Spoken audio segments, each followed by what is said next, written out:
Salam sigap dan shalom. Renungan kita pada hari ini, Jumat 2 Juni 2023, berjudul Hidup dalam Kerukunan dengan Saudara Kita. Ayat intinya terdapat di dalam Filipi 2 ayat 2. Karena itu, sempurnakanlah sukacitaku dengan ini. Hendaklah kamu sehati sepikir, dalam satu kasih, satu jiwa, satu tujuan.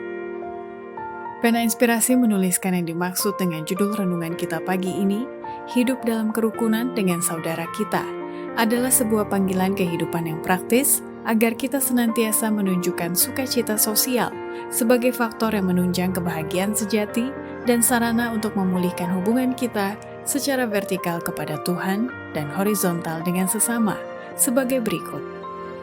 Pertama, rahasia agar bisa hidup dalam kerukunan dengan saudara kita adalah kita perlu memiliki roh kelemah lembutan, kerendahan hati, dan pikiran Kristus. Kita harus melihat pentingnya bersatu, bukan supaya kita menuntut orang lain untuk menyetujui pandangan-pandangan kita, tetapi kalau semua mencari kelembutan dan kerendahan hati Kristus, mereka akan memiliki pikiran Kristus, maka akan ada kesatuan roh. Kedua, rahasia agar bisa hidup dalam kerukunan dengan saudara kita adalah kita harus menjauhkan segala bentuk sikap dan perkataan tudingan-tudingan dan kecaman-kecaman yang kasar. Kekristenan tidak dinyatakan dalam tudingan-tudingan dan kecaman-kecaman yang kasar.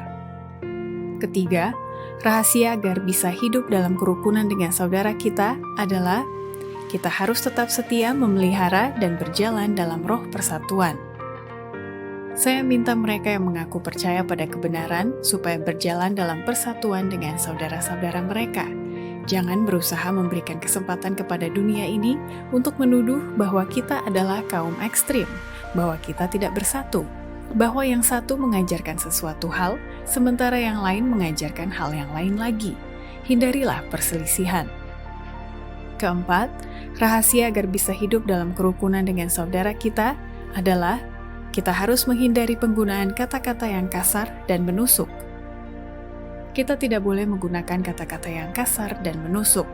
Keluarkanlah kata-kata demikian dari setiap artikel yang ditulis, dan buanglah itu dari tiap ucapan kita. Biarlah firman Allah yang memotong dan menemplak. Hendaklah manusia yang fana bersembunyi dan berdiam di dalam Yesus Kristus. Kelima, rahasia agar bisa hidup dalam kerukunan dengan saudara kita adalah kita harus punya niat untuk menyingkirkan segala perselisihan dan menyerahkan diri kepada Allah demi menyelamatkan yang tersesat.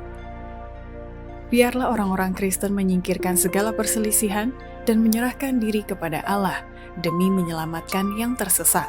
Hendaklah mereka meminta dalam iman akan berkat yang dijanjikan itu, maka berkat itu akan datang.